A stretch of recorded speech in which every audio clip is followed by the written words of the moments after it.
किसी ने बड़े काम की बात कही है, जल्दी जागना हमेशा ही फायदेमंद होता है, चाहे वो नींद से हो, अहम से हो या वहम से हो।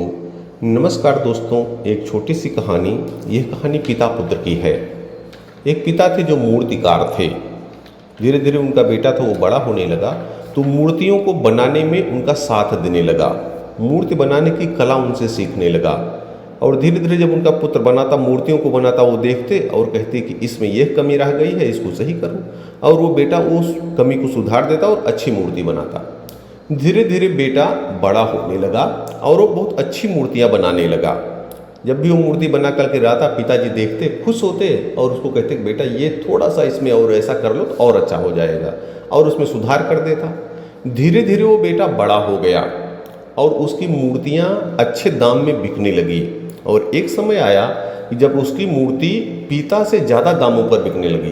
पिता की मूर्तियों को लोग इतना पैसा नहीं देते थे, उससे ज़्यादा पैसा उस बेटे की मूर्तियों के लिए लोग देने लगे। उसकी प्रसिद्धि भी बढ़ने लगी।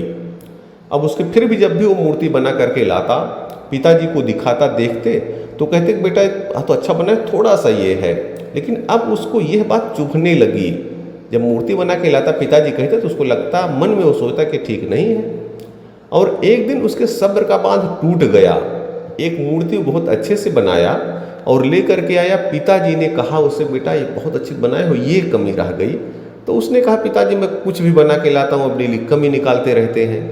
अगर आप इतने ही बड़े मूर्तिकार हैं, इतनी अच्छी आपको परख है, तो आपकी मूर्तियाँ तो मुझसे कम दामों में बिकती हैं और आप मेरी कमियाँ बराबर निकालते रहते हैं। उसकी बात को सुन करके पिताजी सन्न रह गए। अरे ये बेटा ऐसा कह रहा। उन्होंने कहा ठीक है बेटा। अब उस दिन के बाद से जब भी वो मूर्ति बना के दिखाता तो पिताजी कहते ठीक है बेटा। अच्छा, वो उसमें कोई कमी नहीं निकालते थे। इसका प्रभाव आगे ये हुआ कि धीरे धीरे उसकी मूर्तियों के लिए लोगों ने पैसा ज़्यादा देना कम कर दिया।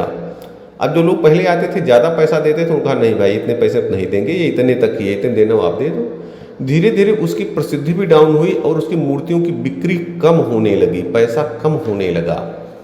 अब वो पुत्र तब थोड़ा सा सोचने लगा और एक दिन वो अपने पिता के पास बैठा और कहा, पिताजी मेरी बहुत अच्छे से चल रहा था, लेकिन अब क्या हो गया, ये मेरी कमी कहाँ रह जा रही है क्या। तो वो बताने लगे कि बेटा जो आपने ये किया, उस दिन हम बताए, आपने ऐसा बोला, ये मुझे भी लगा था। एक समय ऐसा मेरे भी जीवन में आया था जब पिताजी मेरे साथ ऐसे करते थे। पिताजी मेरे मूर्ति बनाते थे और मैंने भी उनको टोक दिया था कि आप जो है हमारी कमी बराबर निकालते रहते हैं और अपने नहीं देखते हैं। तो पिताजी हमारी बनती है, तो मैं भी इसी चीज़ से गुजरा था। तो उन्होंने कहा लेकिन आप बार बार ये क्यों ऐसा करते थे, क्यों ऐसा हुआ। तो कहते थे बेटा आप मूर्ति बहुत अच्छी बनाते हैं, उसमें कोई शंका नहीं है, लेकिन मैं जब इसकी थोड़ी सी कमी निकालता था तो आपको लगता था कि मेरे अंदर थोड़ी कमी रह गई है। आप उसको दूर करने की कोशिश करते रहते थे। लेकिन जिस दिन आपने यह मान लिया कि 100% मैं एकदम सही हूँ, मैं मूर्तियों को बहुत अच्छे तरीके से बना रहा हूँ, तो आपने आगे बढ़ने की प्रवृत्ति छोड़ दी। आपको लगा मैं एकदम फिट हूँ, मैं क्यों सीखूँ कुछ। और जब आप कुछ सीखेंगे नहीं, कुछ अच्छा करेंगे नहीं, तो लोग नहीं आएंगे, लोग मूर्तियों को नहीं खरीदेंगे। इसलिए अगर जीवन में आगे बढ़ते रहना है तो कुछ ना कुछ इस तरह की चीज़ों को होना चाहिए, कुछ ना कुछ आपको करना ही होगा।